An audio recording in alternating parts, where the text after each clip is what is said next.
We have Tammy Pelton with us tonight, who is the ex-president last year of the Genealogical Society. She agreed to come and give us a talk a whole, practically almost year ago, but she graciously has kept her commitment, and she's going to talk to us today a little bit about that subject. Back in the back here we have Wendy Brisbane, who is our curator here at the Historical Society. She takes care of all of our exhibits and all of our artifacts and all of those cool things. We also have Sydney Miller back here, who planned this evening. She's our event and program coordinator, and so she set this all up with Tammy. One of the things that is nice about the Historical Society and the Genealogical Society is we try to work together, and a lot of times people don't understand. They come into the Historical Society and they want to do research about their family, or they have family information or things that don't really belong with us. We're kind of the keepers of history and events, and the Genealogical Society is the keeper of families and family heritages. So it's nice that we have a good working relationship with them, and we kind of refer people back and forth depending on what their needs are and their need to know about history. So having said all that, Tammy, I'll turn it over to you, and you can tell us how we can find our roots. Great. Oh, great. Thank you, Jenny. Thank you very much. Good evening. My name is Tammy Pelton. My maiden name is Sloan, and I am a member of the Ashland County Genealogical Society. I joined probably in 2017, and last year I did serve as president. But as I was telling some of you before we got started, this year I had 2 new grandbabies, and so I graciously stepped down and focusing on that, and Becky Plank is the president this year. A social was held January 26, 1970 in the home of Ann Dallas Budd. Ann is still alive and actually came to one of our meetings last year. They wanted to form a genealogy group. 54 years later, our nonprofit organization is still thriving, and we stand behind our mission statement. I'm going to read that. It's to encourage the collection and preservation of genealogical and historical records about early settlers of Ashland County and make them available to all interested people. Last year in April, our Ashland chapter won at the Ohio Genealogy Conference Chapter of the Year, which is pretty big for Ashland County, for the state of Ohio. Newsletter of the Year, and I brought a newsletter. Maybe you guys can pass it around and look at it. It's awesome. It is awesome. And we won Website of the Year. And we got the award for our publication. Dimbo Gashi had given us the records that they had, and they've been indexing those records in one of those publications. That was one of the publications that won also. So that was all before I got president. So I don't take any credit for any of that. That was all the ladies that worked hard before that. But I got the honor of accepting those awards last year up at Kalahari when they had the conference. So that was big, big stuff for us. Who here is from Ashland County or a neighboring county? Okay. And who has ever dabbled in genealogy research? Okay. One thing I want to make sure that you leave here tonight, that you know that you don't have to live in Ashland County to be a member of the Ashland County Genealogy Society. And you don't have to be a member to attend meetings. They're free. And I'll talk about that more towards the end about more about the meetings, but they're free and you can attend them, and you do not even have to drive to attend them. We've got people that watch us online from across the world. That's one good thing that happened out of COVID. So they used to have the meetings. I don't know if there was having meetings here before COVID. Yeah. There was still the church. So COVID hit, they were using the church up there across from Little Caesars. And Christ United Methodist. I would go to a couple meetings occasionally because I was dabbling, and I'll get into that. COVID hit, and they went online. They figured out how to do it, and they started doing online. Well, then when things settled down, they realized, wow, we've got people that are watching from over here. Well, we got this speaker from England who spoke and talked about such and such, or we have a speaker who's stationed out of Washington, D.C. talking about Civil War records, and we can bring him in. So let's just do virtual meetings in the winter months when it's cold and nobody wants to go out, And then come April, we'll start having the meetings here at the Fair Home, but we'll still tape it for those people that are far away. So it's a really great thing, and I'll talk about that a little bit more as we get to the end of the presentation. Can you just tell us what day they meet? They meet the third Tuesday of the month, and back there on the desk is the whole year, spelled out and who's the speaker. So At what time? they meet at 6:30 usually. They're at 6:30 every third Tuesday of the month. There's one that's like at 6, I think. So, and I'll tell you a little bit more about how to get online with them. I married Kevin Pelton. So I grew up as a slum. I married Kevin Pelton. He was a Crestview Cougar. I was an Ashland Arrow. He was already had joined the military when I met him, and I said, I'm not going to get serious with you because, you know, you're in the military. You joined the military. Well, guess what? We got married, and we went to Japan, had our first baby over there, then we went to Denver, but we eventually came back here, and we raised our 3 daughters out in the Mapleton School District, and then recently moved into town, sold our home, and we're in town now, and we just recently had our 3 grandchildren. Surnames that I research are Sloans, and I'm going to talk a lot about the Sloans today, because I'm very proud of them. Kiefers, Swopes, Hetzlers, Abbotts, and my husband's side, I dabbled a little bit with the Peltons and Hausers. And back in 2017, we were at the 61st annual Sloan reunion down at Hayesville Kendall Park. And, you know, my great uncle owned Sloan Hickory Lakes.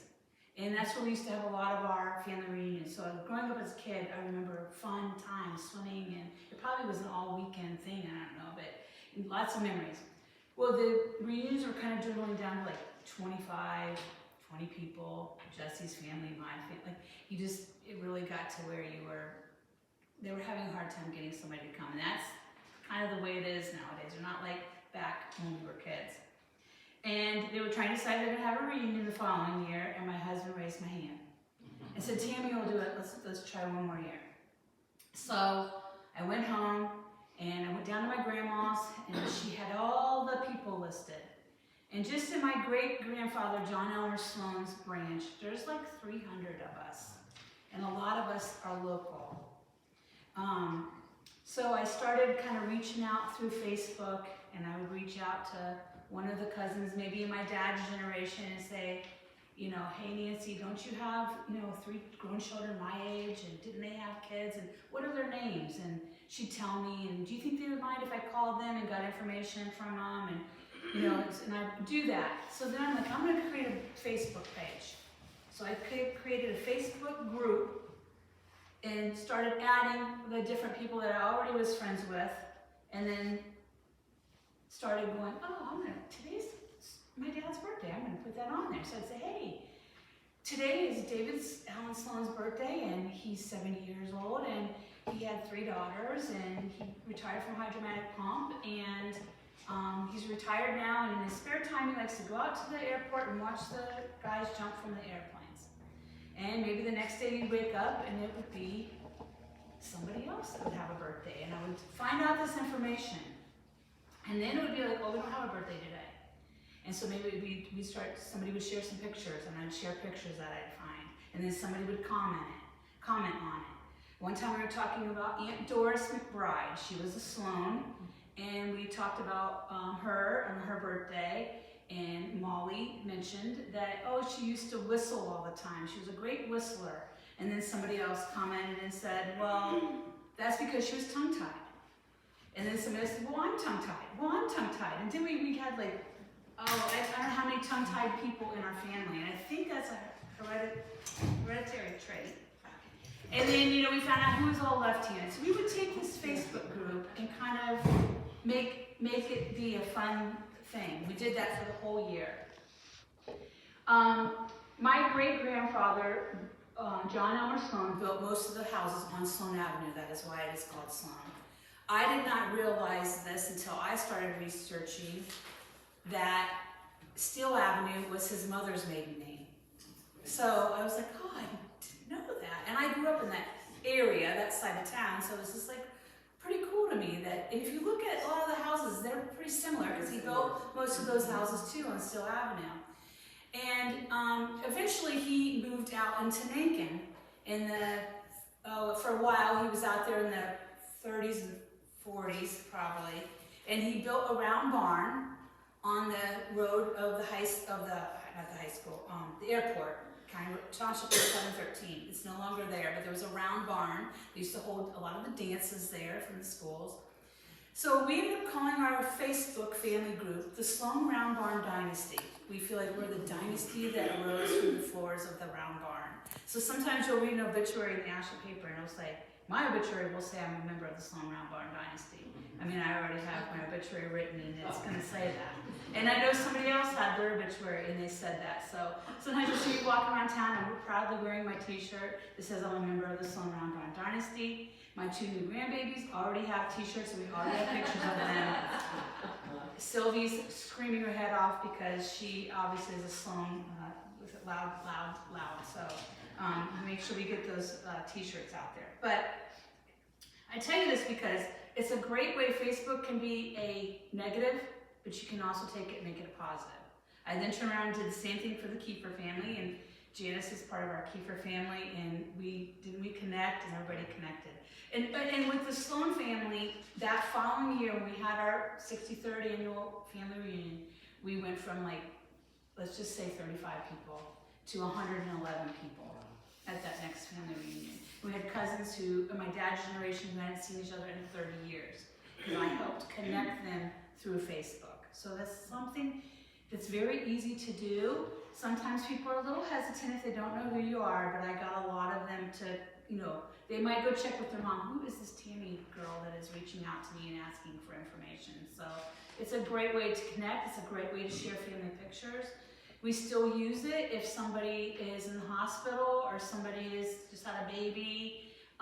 We don't use it daily, but we'll put important things on there or maybe an announcement of like when the family reunion is going to be this year. So we use that page to kind of talk to each other. Before we started, the chapter started doing meetings in person, one of the things that would happen is, we start over. Using the internet and having online and virtual meetings are wonderful, and having everything at your fingertips at home is wonderful, but I want to make sure to emphasize how important it is to still go to the library, go to meetings, and when I say meetings, there's a speaker that's speaking. And one time I was sitting in a meeting, and Myron Amstutz was sitting beside me. And this was like an all-day event that they were putting on. And at break, I mentioned I was a Sloan. And he was like, oh, well, they owned the Seidler home, which is back behind the sheriff's station, that brick abandoned building right there at Silent Trails. Took me a little while, but before it was all over, I think we had 40 there, Sloan members. The city owns it now. They opened it up for our family, and we were able to go in and tour that abandoned home and all the property, and I found out a bunch of things about it. So I never knew that. And I said, Jameson Creek, that went right down through our property. Johnny Appleseed, you've had speakers about him, and Johnny Appleseed stayed at that farm before our family was there, but he stayed at that house right there on Jameson Creek. So, really? So it's really, what you find out by just sitting there in a meeting and talking is not something I would have never found out when I was maybe researching, just sitting and going through the internet. That was stuff that I found out by talking to people. I am definitely contagious. Okay, so I got bit by that bug in 2017, and I've bitten a lot of people and infected them since then.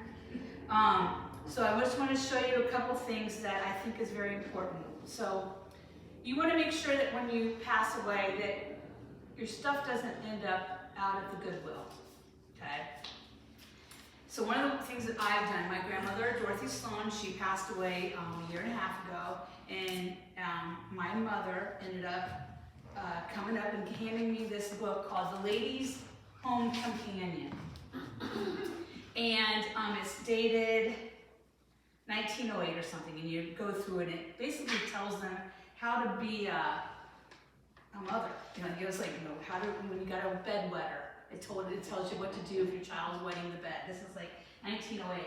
Sorry, drop this. And when you open up the book, and it says in pencil, Mrs. D.M. Abbott. Well, I know no one in my family is going to know who Mrs. D.M. Abbott is. They don't even know they're an Abbott. You know, my kids' generation has no idea that they're an Abbott, and probably most of my first cousins don't even realize that they're an Abbott. So it's like, okay, well, I don't want this to end up in Goodwill when I die, so what do I do with it? Well, I have a picture of Mrs. David Milton Abbott. Her name was Nellie Neff Abbott. So I printed it, and I put on the back the tree. So I have me, my dad, my grandmother, her dad, so that I can see the tree. So then tuck it inside the book, so that hopefully when somebody takes this down and trying to decide what is this, they see that and go, oh wow, that's my 5th great grandmother, don't throw that away, you know, I want that. So if there's things around your home that maybe putting a picture with it, and maybe just a simple little tree of who it is, because we all think that our kids know who my grandparents are, they don't. You know, you think that your kids know who your cousins' kids' names are, they don't. You know, so just a simple way to like write some of that stuff down. One of the things that came out of me researching, I ended up finding out that my 6th great grandfather was the first white settler to Latrobe, Pennsylvania. And that's where Mr. Rogers is from. Yes. And my grandfather is actually buried from here to that wall, probably, right, Jesse? Maybe from here to the door from Mr. Rogers. But so I did 5 different trips to Latrobe, Pennsylvania, did a bunch of research, and ended up taking 30 family members on a charter bus. And my dad's, mostly in my dad's generation, and we went back to Latrobe, Pennsylvania, spent the night and everything. It was wonderful. We did lots of great things. We have a lot of family history there. You actually go, you start saying what your name is sometimes in some of those towns, and they'll go, oh, you're a Sloan, and you know, so there are a lot of great things with that. And so what I did was took that information, and when I came back, I'm a scrapbooker. So I made myself a scrapbook. So I have, you know, all the things that are in there. So you'll see in Latrobe, they have them in their Historical Society has these things. So I put all the stuff in the scrapbooks. The church there, he was a founding member of the church that's on the cemetery. We got inside of the church. Their names are on plaques on the walls. My grandparents, not just distant family members.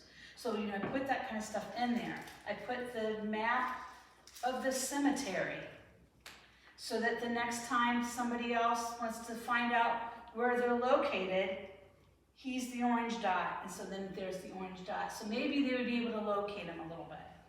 So it's just kind of a general way to say, you don't have to be fancy. I like to do the fancy stuff, but just maybe there are maps of the Ashland County Cemetery. So maybe take a copy of that map and maybe mark on it a couple places of important people so that your family members know, where is my grandmother buried, or my great-grandmother? You know, while we were there, one of the trips that I went out, when I found my 3rd great-grandmother, her headstone, these are pictures of her, was upside down. It had fallen. I worked with the cemetery, and they got it raised. She died in like 1884. You know, who's left around that's going to make sure that her headstone gets fixed? You know, so you never know in your family, 40 years from now, 50, 70 years from now, who's going to maybe be researching. And if my headstone's upside down, I hope to God somebody gets it fixed. So when we all went out, we fixed it. I have his ledger that tells, like, you know, when he would go to the market. And so I have that in this scrapbook. So you kind of just ways to preserve the memories in scrapbooks. Oh, I know. And then in the back, I put like John Elmer Sloan, who built the homes on Sloan Avenue and Stowe Avenue. I have a picture of him. Still live there. Like, we lived on Sloan Avenue. Oh, you lived on Sloan? Yeah. Oh, awesome. See, isn't that great? Oh, And see, so just an it? So there's like his obituary, here's all his children, my grandfather's name, and a little bit about him, just a little snippet about him, so that hopefully someday this doesn't get lost. It's also on my Facebook page, but so those are just some simple things to save and preserve your heritage. You don't have to be big into genealogy to try to preserve your heritage. If you have your grandmother's handkerchief, my grandmother gave me her great-grandmother's handkerchief for my daughter when she got married. I made sure to write down on a note the line, so that my daughter can keep it with that handkerchief and keep it in a little box and she'll know, or in a picture of her.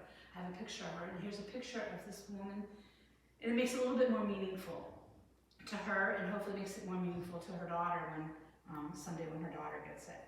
Okay, so how do you get started on some of that kind of stuff? How do you start thinking about, okay, well, I have a lot of family members and I don't even know what to do. I went out to Walmart and I bought one of these. I'm in accounting, so I bought one of these little accounting file folders. They have 30 days in it. And if you look on this back table in a little bit, before you leave today, there's a pedigree chart, okay? And on a pedigree chart, it'll start with yourself. There's me, and then my dad is number 2, my mom is number 3, and it kind of goes through there. And then if you look real close, each person on a pedigree chart is numbered. They're all the same, so it doesn't matter whether you take mine today or you find a clearer copy online somewhere, they're all the same. So number 2 is my dad, David Allen Sloan. So number 2 in here is David Allen Sloan. So in that, I put a picture of him. Oh, it's a military picture. Or maybe it's his draft card. My grandfather, I have his marriage record. I have a picture of him. I have his obit. Maybe a death certificate. Just kind of naming a couple things. Maybe it's a coin that he gave you when you were a kid. Anything that you could think of, you put it in his slot. And you start putting stuff in your other grandma's. And this helps you kind of put those things into organize. And then you might go, gosh, I've got all this stuff on my grandpa on my mom's side, but I don't have anything on my dad's side. And I'm gonna go over to my great aunt's house and I'm gonna go sit down and talk to her and see what she can tell me. If you are lucky enough to have that, I was lucky enough to have 2 great aunts who are no longer here. They've died since I started this research. Janice knows who they are. And I would sit with him and they would tell me so much stuff, and they'd tell me, oh, well, we lived on this farm out in Sullivan, and then we bought this, and well, your grandpa and his brother bought that farm with their GI Bill money. And really, yes. So I go down to the courthouse, I have the girls down there dig out, and sure enough, for $6,000 with their GI Bill money, they bought this house and lived in there together, where my mother was eventually born. Like, I didn't know those things, so talking to your relatives is very, very important, because someday they're not here to ask those questions. And usually we don't get involved in genealogy until we're much later in life. When we're in our 20s and 30s, we're busy raising kids and don't have time for all that. I don't really care. I'd be like, oh, my mom and dad, my dad wants me to go to a family reunion again. I haven't been there in 5 years. I better go. And then I'm going to go and I'm going to sit over here with my family that I already know, and I'm not going to sit over here with these other people. And I found out so much from my great aunts on stuff, and my grandmother before she passed. But these pendiflexes are just so important to help you get organized. I think it's just a simple, easy way to get organized. And then I took that stuff and I put them into scrapbooks. This is what I did, because I'm a scrapbooker. I have little pockets of things for my great-grandmother was 90-something when we finally took away her car and she wasn't allowed to drive. I got her driver's license, and so that driver's license is on her page in her scrapbook. So that's just one way to preserve your family history. At the library, up there at on Claremont, the Ashland Public Library, on the 2nd floor is the genealogy department. It's a wonderful place. And if you go, you better give yourself more than an hour, because you'll be there for a lot longer, and then you just keep going back and you get suckered in. I brought a few things to show you what you can find up there. So there's a whole wall of all the yearbooks of Ashland County, even college, I mean from the 1900s. There's yearbooks up there. They're all, usually every year is up there. Every once in a while one gets stolen or they just couldn't find that one for some reason, but they're all up there. There's a whole section of family books. So I bought like the family of Elia and Effie Esmenshade. Somebody created this book for their family. And you could go up there and look at it and get a lot of information. So there's lots of family books. I also brought the Schott family. I was trying to find some that weren't so heavy, and in it was this, books and information, and sometimes you find pictures. Every obituary that's ever been in Ashland County, there's a file for it. There's family files for families, so maybe somebody else has already researched the Sloans, so they can go over there and open up, there's a family file of Sloans. You pull it out, and you might find, might not be a lot, might be just one little thing in there, but there'll be some stuff in there for the family files. Every Ashland newspaper, before things went online, are up there. So sometimes you'll research and say, my Aunt Lila died in 2011, right? Right around there, Janice? 2012, okay. And I know it was in January, so I'm gonna go up there. I never got an obituary for that. It was before things were online, because obituaries tell you lots. They tell you who their children were, who their parents were. I find out more information, connect dots to obituaries. So you can go up there and get on that. There's school records, church records, all that stuff is up there on that second floor. This is a school record book from Savannah from 1931 to 1935. And I thought, what am I going to find in there? I'm probably not going to find anything. One day I was up there at the library, I started looking through it because it was kind of an interesting book. It kind of suckered me in. I'm looking at it, and I go, Robert McBride. Well, I know who that is. He was married to my Aunt Doris. So you start going through it and go, oh my gosh, he was terrible in grades. He got like D's. and then one year, it's like he only has half a year of grades, and it says off to the side, moved to Texas. So it's like, I didn't know that his family moved to Texas. Did they go to Texas for the winters? So sometimes you can find maybe a missing piece of information that maybe I needed to go to Texas and do some research, but I found it based off of what a teacher wrote on a report card. So, these records are very, very important and there's just a wealth of information in those. You just need the name and then you start. Yeah, each one's probably different. Like these ones are just every name on there. Some of the research aids that the Ashland Genealogy Chapter, they only charge $15 a year to be a member. That's not very much. And what they like to do in preserving, before the internet came around, they made a lot of these research aids because you used to not know information without, you have to go to the library, you didn't have a computer to look it up. So some of these books were published in, this one's 2011, 2017, some of them are like 2000. So every township in Ashland County has its own book.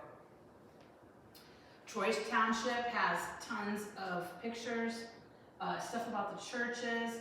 It has the cemetery, row 1, section A, who's there, what their years, so if you're walking, you're going, hey, my grandfather's buried in the Nova Cemetery, but I don't know where.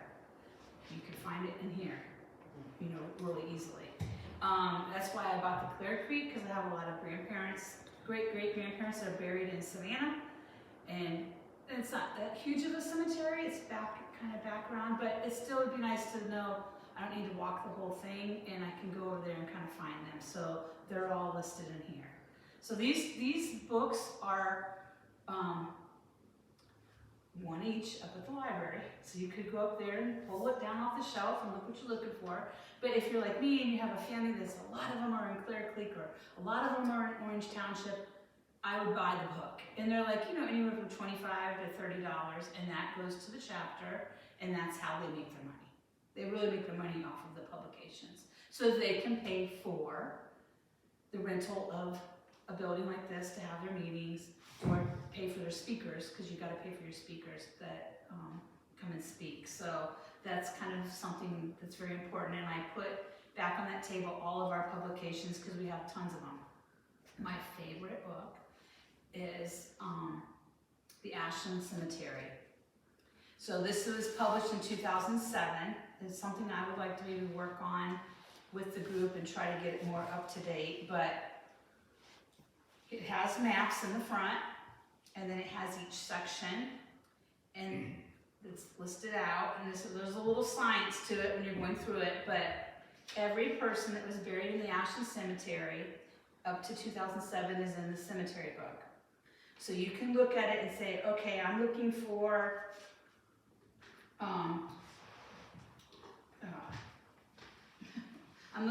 Elizabeth Sloan, and I know that she's was married to such and such, and you go in here and it'll tell you, okay, yeah, she died when she was 77, Gilbert Funeral Home was the undertaker, her husband, Samuel Sloan owned the lot, she was his wife, they're in section 1, lot 951, grave 1, and you can go back and then you can go there and find the headstone. I have found more headstones for people where there wasn't headstones, or graves where there wasn't headstones. So we've been able to, they have one undertaker up there and then he has helpers, so it's hard to like track them down and have them open up the office and pull out the catalog file and tell you where your great-great-grandfather is buried. I've been able to look at that book and go around and find, by looking at, okay, here is David Pelton, and he is, I look him up, okay, he's in, I'm in the right section, and he's grave 267, and okay, my grandparent is 268. Who is this person over here? Marjorie Swope. Okay, let me look at that. Okay, yeah, she's 268, and then you can say, okay, yeah, I'm in the right spot. You can look at the ones around and go, okay, right here's a marker. You can see it in the ground, but there's no grave. This is where this person is at. And then you can go up to the office and confirm it, and I've done that for 2 people who then went and gotten headstones for their family members and confirmed that that's where it is. So this book is awesome. Just trying to find people. So and I think it's a little bit more expensive, maybe $40. Again, it's up there at the library, but it's hard to do what I just talked about and go back and have to go. So you'll see me sometimes up there walking around, oh, there's that girl. I'm walking around with the book going, and then I'm doing this, and then, I need the book with me while I'm up there. You to purchased find that it. at the library? What's that? You purchased that book, or?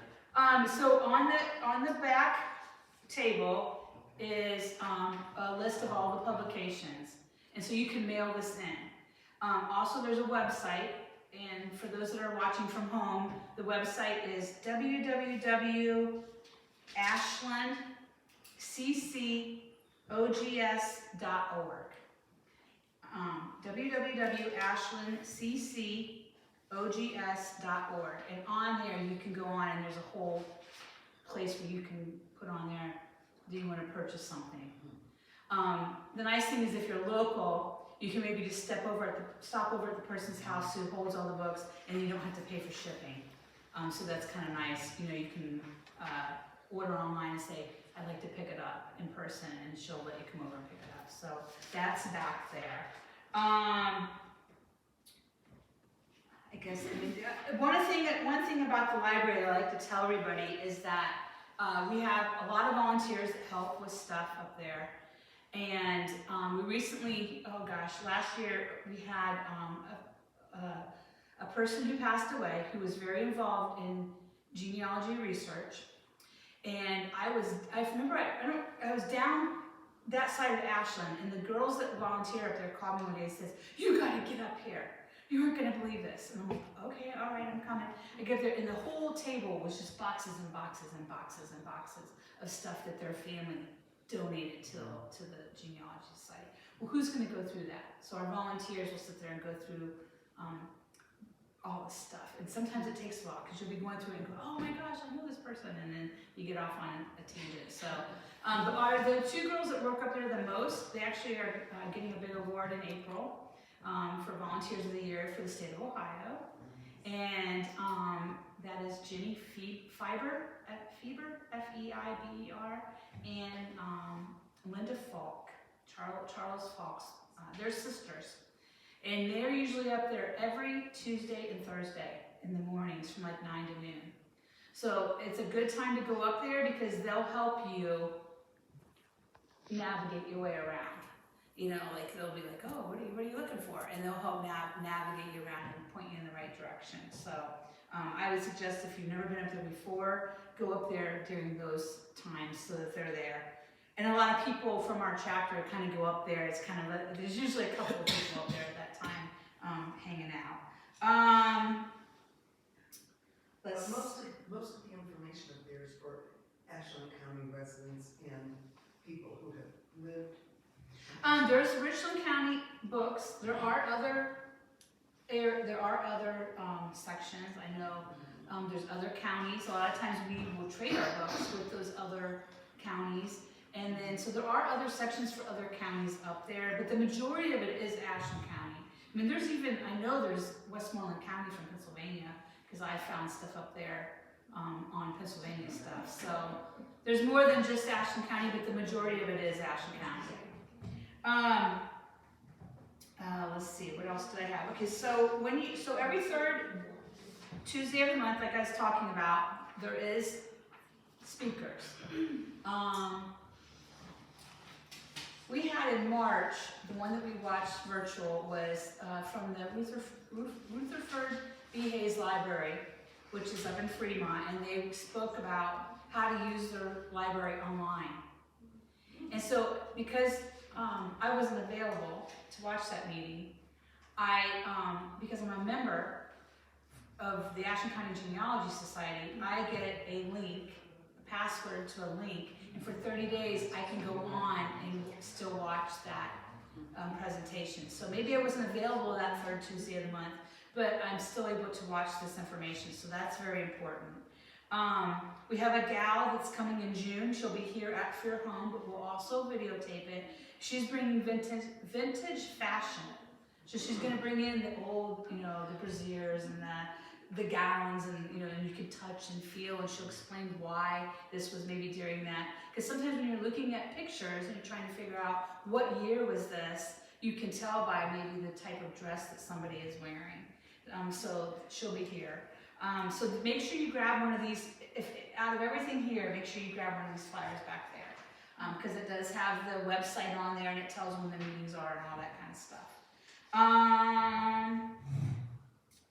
And then I guess that's kind of it. One of the very last things that I like to talk about is I put it up there in the front, the cemetery stones.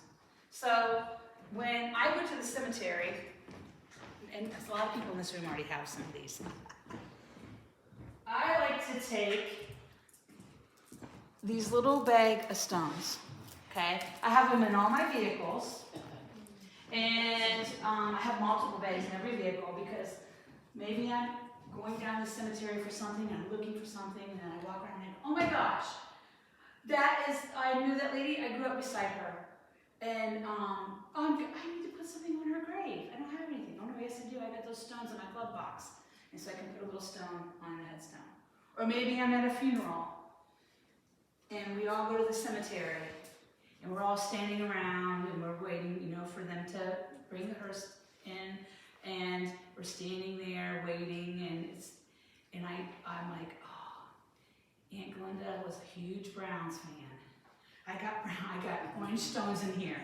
So I start going around and going, hey, you want a stone? You want a stone? And everybody's picking out stones, and then some will go over and place it maybe on the headstone that was already there from her husband, or like my grandmother passed, we threw them in the hole because we were right there. But they're great because they don't die and fade. They don't blow away. They don't get chopped up by the mower, and they just kind of hang out there on the grave. And then I keep in my bag the information on when you leave a coin on a veteran's grave. So, you know, when you leave a penny, that means you visited a veteran or a military member. You leave a nickel if you served in boot camp with them, and you leave a dime if you served in the service with them, and you leave a quarter if you were together when they died. So sometimes when you're in a cemetery and you see those things, but it's hard to remember what is it I'm supposed to leave. So I keep this little thing in my bag also. So I have back there bags that are already made you can take, or you can make your own. There's some stones back there, and everybody take But the some of stones are those just today. because you visit. Yeah, I just leave a stone because I visit. Yeah. I always carry them with me. I mean, that's, like I said, they're in all my vehicles, and my kids carry them. And my daughter recently was at a calling hours, but they weren't going to be able to stay and go to the funeral. And she left a bag with a family member that was going to be going to the cemetery. And then that person, I mean, my bags are a lot bigger. These are just an example. Mine are a big black velvet bag. And I carry them. So, but she left a bag with them, and then they took it to the cemetery. So it's kind of a fun little thing. Sometimes if you're at the Ashland Cemetery, you go, I wonder who left that stone there. Or you'd be walking along and you see a headstone with a small infant. You know, it's just nice to maybe leave a stone there so that maybe the next time that person comes to visit their child's grave, they know somebody thought of their child, even if it was for a split second, they didn't know who they were. I guess that's it for me. Is there any questions?